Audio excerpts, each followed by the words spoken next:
This is David Frederick, and I'm front row.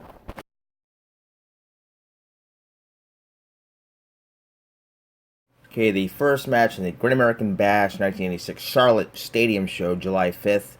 The first match was NWA World Junior Heavyweight Champion Danny Brown versus Mr. Electricity Steven Regal, referee Earl Hebner. The camera mics, I believe, the professional cameras, wow, they picked up, their microphones really picked up, especially the referee giving instructions. Um, Strangely enough, for a junior heavyweight title match, it was only a 15-minute time limit match. But for 15 minutes for the junior title, that really says a lot for the junior title. I don't think gives it much respect. I know the World TV title in television title defenses also only got 20 minutes. I think that short time limit, it may have been for TV, but the time limit really, I kind of disrespects the title itself. For 15 minutes, it says a lot for the junior title. One strange moment that Regal had Denny Brown in a side headlock, and he kept rolling him up into a pin. And at one moment, it looked like the referee helped Denny Brown, but I didn't realize that Denny kept saying, "No, Regal's grabbing my tights," and about 3 times. Then the referee did see Regal holding tights, and he rolls Denny over. The many times that Regal had Denny in a side headlock, or no, a couple holds, he kept constantly asking the referee, "Does Denny ask him if Denny's going to submit or give up?" Regal actually says, "I got this title locked up."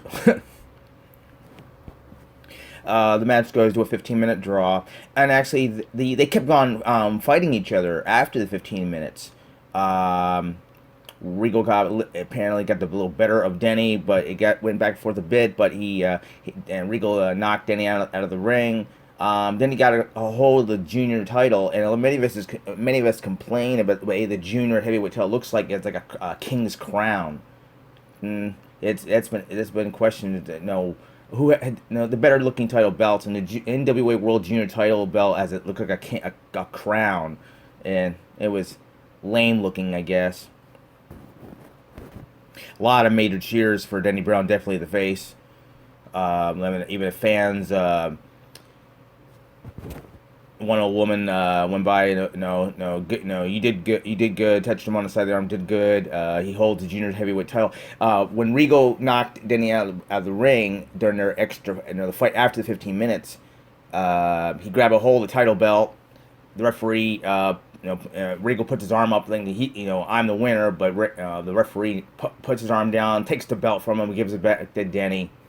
One noticeable thing in this opening match, though, is Charlotte Memorial Stadium it seems sold out for the no. It was a good opening match.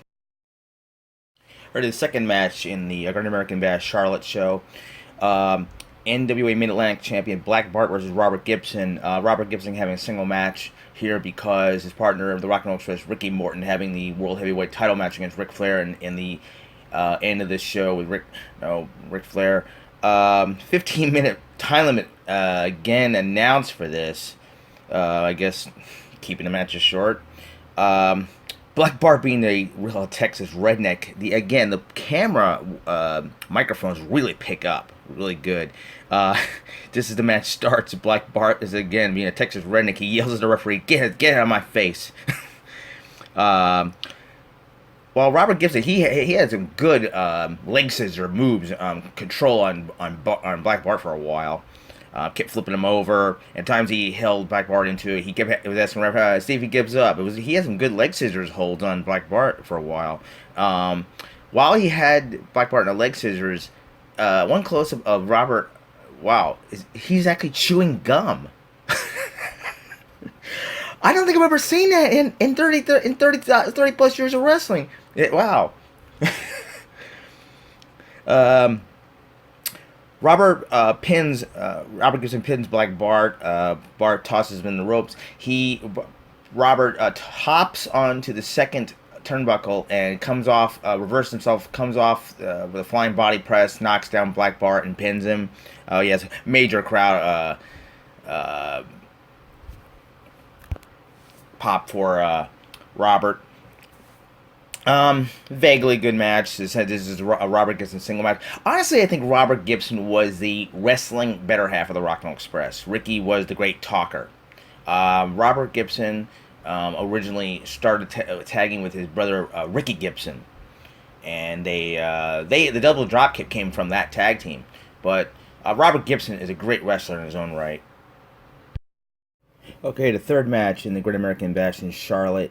Ole and Arn Anderson, the Minnesota Wrecking Crew, against Sam Houston and Nelson Royal, and they called this a special challenge match. I've heard that label on other shows too.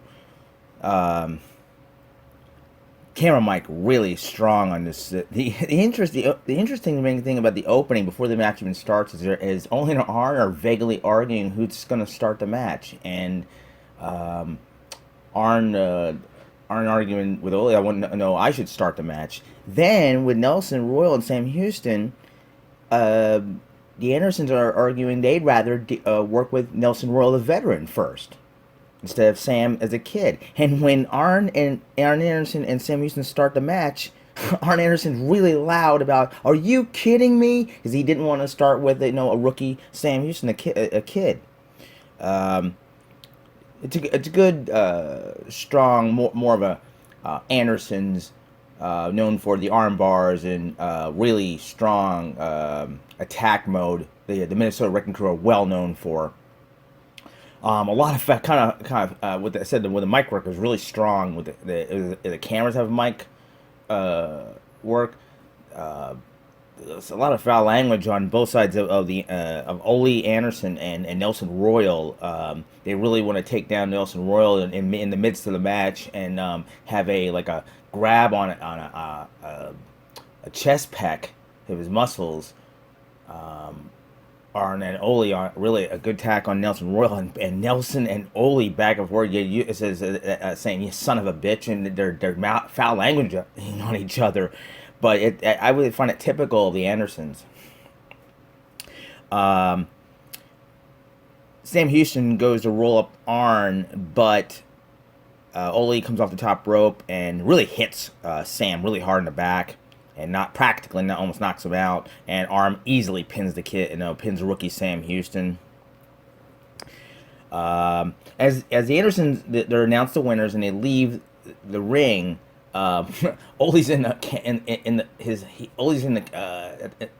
you can see the camera, and he repeatedly says "Rhodes, Rhodes, Rhodes," like he really has it in for Dusty. It's a good match to see how crippling the Minnesota Wrecking Crew, Ole and Arn Anderson, can be.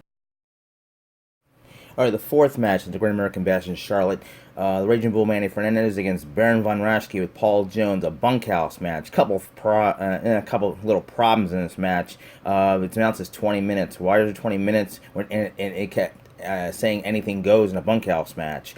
Also, the referee kept counting as if they're going to claim to disqualify them for anything for a couple holds with weapons, whatnot. It was really kind of stupid to be. The referee kept counting and to give it a time limit.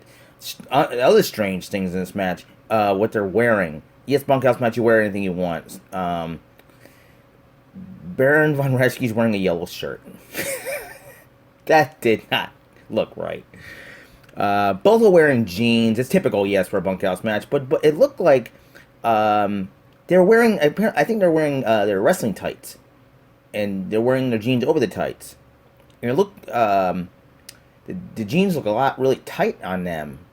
It didn't seem like it. I don't know how they could work or wrestle in the jeans. Oh, Baron von Raschke in his jeans. Apparently, I don't think his jeans were buttoned or closed up because, oh my God, were they falling down? And it took a little while for them to fall down. Holy cow! I don't know how he was working or walking around that ring. His Baron's jeans kept falling down. They were halfway down. I don't think he could button his jeans around his tights. I think that the problem was. Eventually, Manny Fernandez got thrown out of the ring, and Baron pulled his jeans up, but I don't think he buttoned them. First, Raging Bull, he started bleeding first. Baron had some kind of plastic in his hands. It's typical something like Abdullah Butcher would hold something in his hands like a plastic piece. That's more like Abdullah Butcher would use. Um,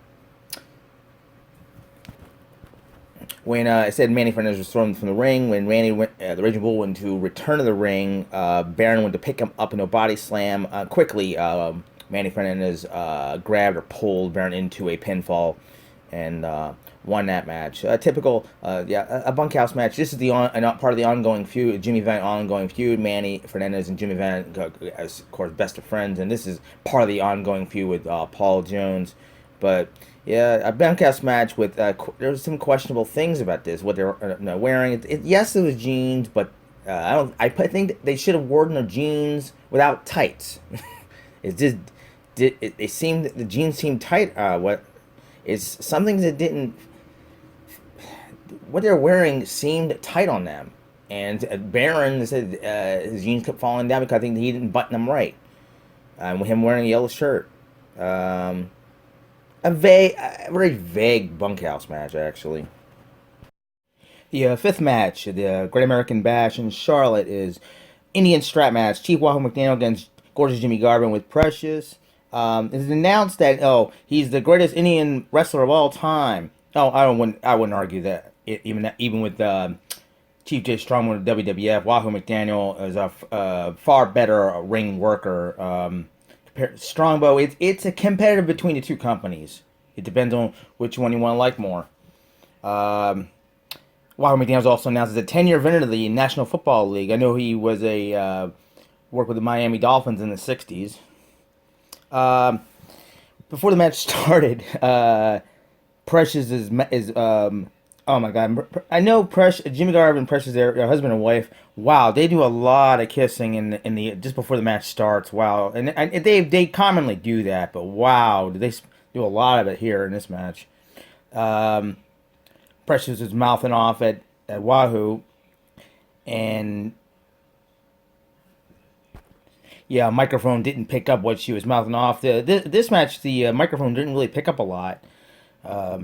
I mentioned in other matches, the microphone was really powerful at picking up what people were saying, the wrestlers were saying. And when as I said, Precious was constantly kissing Jimmy and had Jimmy's back turned. Wahoo takes his strap. Whoa, he laid that strap hard on his back. Just after the match starts, Jimmy Garvin tries to escape, and because of this strap, Wahoo yanks him back in. They end up both back out into the ring, outside the ringside, and they're at the corner, and both are on opposite sides of the corner, and top of the strap. And one moment, something freaky happened. I don't think it was planned. Wahoo apparently slipped. I'm not sure Jimmy Garvin caused it or not, but Wahoo McDaniel slipped backwards somehow. I didn't see the railing fall, but he fell down against about 2 to 3 security guards. And the cameraman, they all went down. All Wahoo and the rest of them, they all went down. But I didn't see the railing fall down, though. Jimmy Garvin is the first to start pulling Wahoo McDaniel around with the Indian strap, and he makes it all the way to 3 turnbuckles, but Wahoo stops him. And in the midst of the battle, Precious is loud at ringside while Wahoo begins his pulling Jimmy around to the corners. And she's so loud about it. I can't get Wahoo. Precious is loud. Her yelling is loud, but wow, Wahoo McDaniel, bloody and sweaty, spits at her. Whoa, it was loud. You could see it and hear it. In Wahoo's first run into the corners, he headed to the second corner, and Precious tripped Wahoo.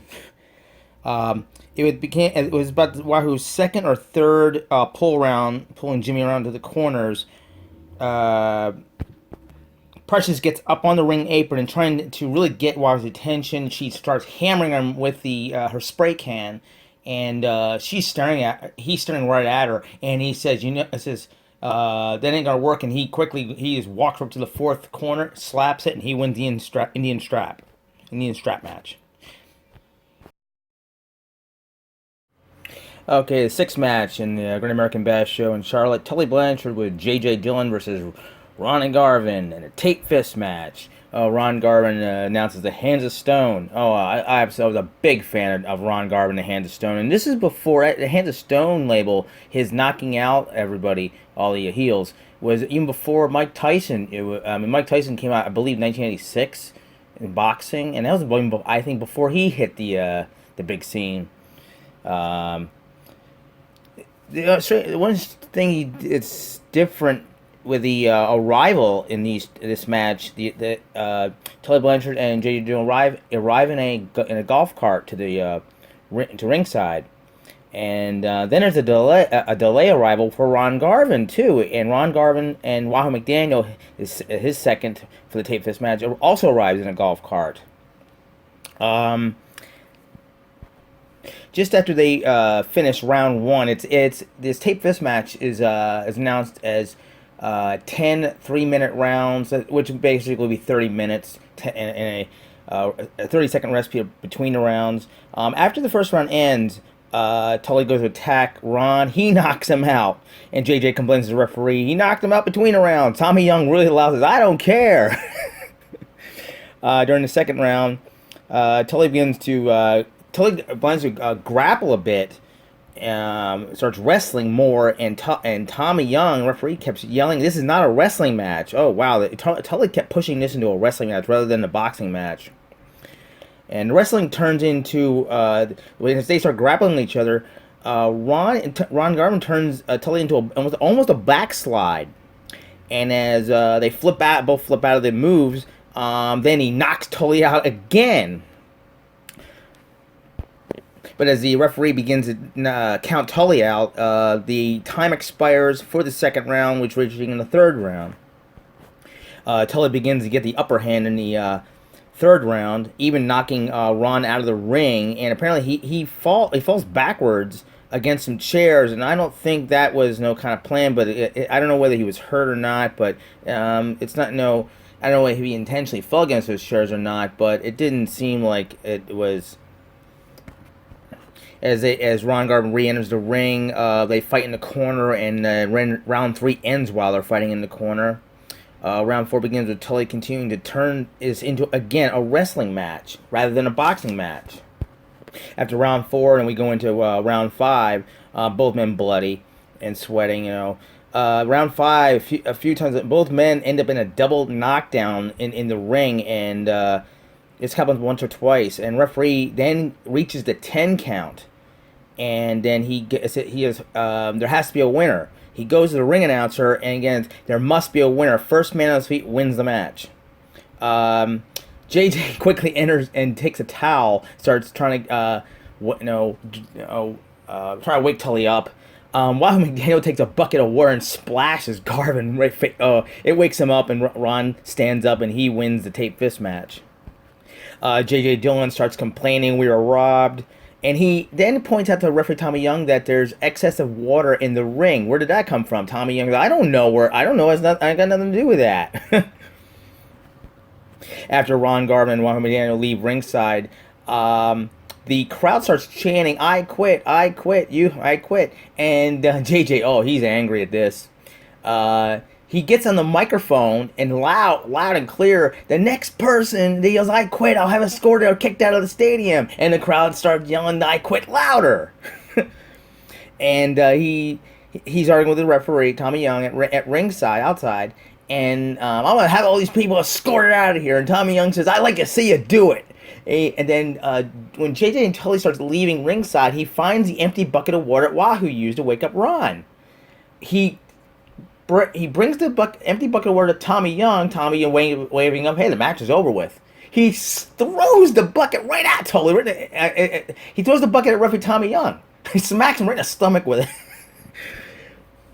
it. Interesting, great tape fist match.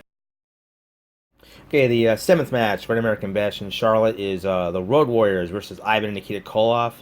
The Road Warriors with manager Paul Elding. A double Russian chain match. Hawk was chain attached to Ivan Koloff, and Animal was chain attached to Nikita Koloff, referee Tommy Young. Practically a Texas tornado match, meaning all 4 men at the ring at the same time. Of course, a real wild match between the two teams.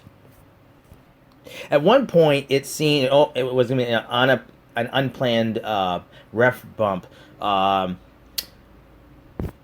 Animal throws Ivan into the ropes, and referee Tommy Young could not get out of the way in time, and he took an impact by Ivan and went down, but it wasn't really down that he couldn't continue.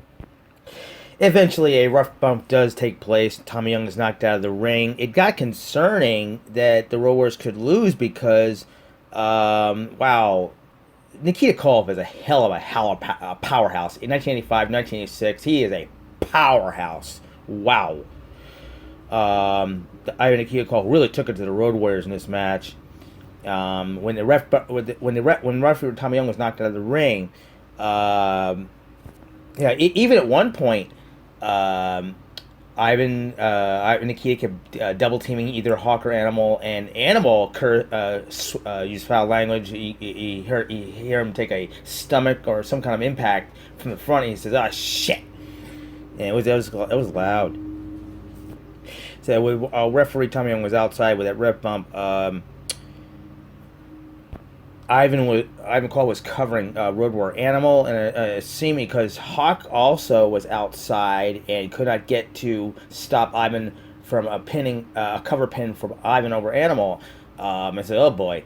And referee Tommy Young was starting to get back in the ring, and so Hawk can't stop this pinfall. But Ivan Cole goes to the top rope, and Paul Ellering knocks Ivan off top turnbuckle, and Ivan crotch straddles the top rope. Oh yeah, he went down. Ivan went down, and Animal quickly covered him for the pin. The 8th match in the Great American Bash in Charlotte. Jimmy Valiant, Jimmy the Boogie Woogie Man Valiant versus Shaska Watley, hair versus hair. Now, what's strange about the opening of this match is, okay, no ring announcements. And apparently when the video, you see this video of this match, it's apparently joined in progress. Referee is Earl Hebner, but it's not until a few minutes into the match it's announced the loser will get his head shaved. Shaska Watley really kicked Jimmy Valiant's ass in this match. He was dominant all over the place. Wow. I said Jimmy Valiant's not much of a wrestler. He's an overreactor, great on the mic, but every impact he takes, it's so wild. Shakes his head and whatnot. I swear to God, Jimmy Valiant is like Ultimate Warrior without muscles, overreacting. At one point, when Shaska was pinning him, Shaska uses his feet and puts his feet on the upper ropes for leverage, and the referee realizes he's using the ropes and stops the count, and Shaska yells loud at the referee, "What's wrong with you, boy?" Shaska Watley is very loud and verbal about this during this match. Yeah, the entire Charlotte Stadium crowd really, of course, for Jimmy Valiant, is really loud chants of bald-headed geek. And at times Shaska once replied, "Sucker!" And among all this time that Shaska Watley is kicking Jimmy Valiant's ass throughout this match, Jimmy is already bleeding practically at the beginning of this match. And against the ropes, Shaska goes to bite Jimmy. Then, I think, of all the countless thousands of times wrestlers have bled, this was the most disgusting thing I've ever seen. 30 plus years of watching wrestling, and I thought I'd seen it all with bloody matches and ass kicking matches. This was disgusting. Shaska's biting Jimmy. I've seen it plenty times. Sometimes it happens. Wrestlers biting another. But Shaska apparently sucks up the blood off Jimmy's head and then sprays it out of his mouth like Kabuki spraying paint out of his mouth. That was disgusting, Shaska. Oh my God. Spraying someone's blood out of your mouth like a real vampire. And every time that Valiant begins a rally, Shaska quickly knocks him down. At one point, Shaska goes to pin Valiant, and but I don't think Valiant knew when the kick out time, because the ref practically was going to count 3, and Valiant had not moved, pulled his shoulders, or go to kick out. So the referee pulls his hand away, and a second later, Jimmy pulls his shoulders, kicks out. So I think the timing was wrong, went bad on that moment. Valiant finally begins a rally. hitting Shaska and Paul Jones. Baron Von Raschke enters the ring, wearing puts a black glove on. Before he could use it, Raging Bull enters. Manny Fernandez enters, pushes Baron against the ropes, enters a three-person hold, where Raging Bull, Manny Fernandez, Baron Von Raschke, and Shaska Whatley are against the ropes, apparently maybe fighting over that black glove. The black glove finally, I don't know, it gets tossed aside, and Jimmy Vane gets a hold of Black Glove and clobbers Shaska Whatley, and there goes the pin. Jimmy Vane defeats Shaska Whatley in the hair versus hair match. And to hold up Paul Jones' army, Denny Brown, Sam Houston, Nelson Royal, Robert Gibson, they hold off Paul Jones' army from entering to stop this. Ron Garvin and Ranger Bull Manny Fernandez hold Shaska, who's still unconscious, while Jimmy Valiant is shaving him. After Valiant finishes the shaving Shaska's head, Jimmy Valiant grabs a microphone and proclaims, "Paul Jones, you're next." After Jimmy Valiant leaves, Paul Jones slowly wakes up Shaska, and Shaska goes wild, goes nuts, upset that he's realized he's been shaved. Ninth match in the Great American Bash in Charlotte. Steel cage, 6-person steel cage match. Dusty Rhodes, Magnum TA, and Baby Doll against Limited Express, Dennis Condrey, Bob Eaton, and Jim Cornette with Bubba outside the cage. I remember when this particular match aired on TV way back when I was 16. Unusual that Cornette did not get verbal in his. He challenged Baby Doll to start the match. Usually he's the most verbal person in all wrestling. The Midnight Express really proved for being formidable in this match. Magnum TA did a lot of the work against Bobby Eaton and Dennis Condrey in this match. Dusty Rhodes did not do a lot. He was in again. He did a hand jive on Eaton and Condrey, but that's about almost most he did. He did not do a lot of ring work in this. It was mostly Magnum against Eaton and Condrey in this match. When Dusty did get in, then Baby Doll finally got her hands on Jim Cornette, pummeling her and punching him on it, all over his face and back, and eventually pinned Baby Doll pinned Cornette for the win. It was a short match, but majority of this was the Midnight Express and Magnum TA mostly. And then after the match, Bubba challenges Dusty. Bubba's outside the cage and challenges. He's waving his hands. Come on here and face me. And the Midnight Express, Eaton and Condrey, they double team Dusty from behind as Bubba starts slapping him. Also, the Midnight Express, it was Cornette or the Midnight Express, they were holding the cage door where Baby Doll and Magnum were still in the cage, holding them back while Bubba slapping Dusty.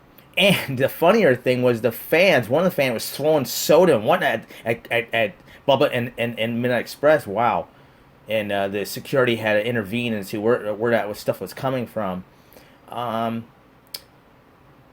said this match really showed more. It was shown on TV, but it was a more formidable match with the Midnight Express really and with Magnum going at it, but ending with Baby Doll pinning Cornette.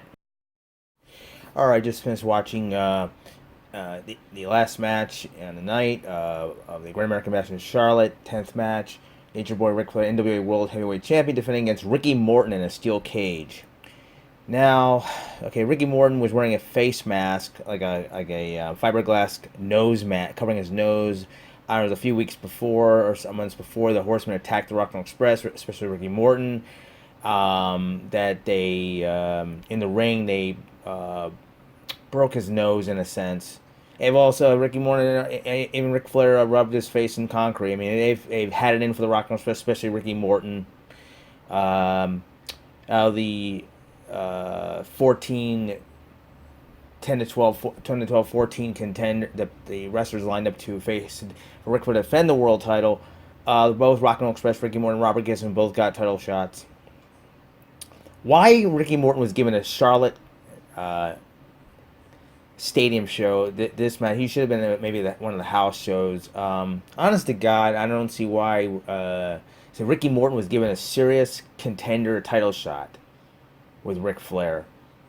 The Rock and Roll Express, one of the greatest tag teams number one to me for life.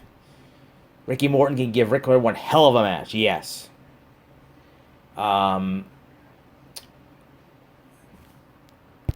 Ricky opened up the match. A few more. Maybe 5-10 minutes dominating Ric Flair, kicking his ass. And Ric Flair also has a foul mouth too at times, so saying "oh shit" at times. Ricky's pounding. Eventually, Ric Flair gets the better hand, and he removed at time. I think once or twice the Ricky Morton's nose mask comes off on its own, and he had to put it back on. Then Ric Flair took it off. He removed the nose mask, and he put it on himself. The referee yelling, "Put it! No, give it back!" But Ric Flair tosses it out of the cage. Then for a while, Ric Flair is kicking Ricky Morton's ass. Wow! And they said Ricky Morton is one of the greatest injury sellers there is. There's a lot of people that can be that way. I guess Ricky is that way too. I'm almost thought that the match would come toward an end. When I say there was kind of a rev bomb. Ric Flair kicked out of. I remember it was Ricky. I knew it was a ref bomb. One of them landed on referee Tommy Young. I thought it would maybe come close to an end with the ref down and Ricky Morton had Ric Flair down for a while. No. Ric Flair drops Ricky Morton really quick. It was really quick on a crotch drop onto the top rope. Really hurt Ricky. And he goes to cover Ricky Morton, uses I think the second rope for leverage. Ric Flair puts his feet on the second rope for leverage and covers Ricky Morton and pins him, and to defend the title once again.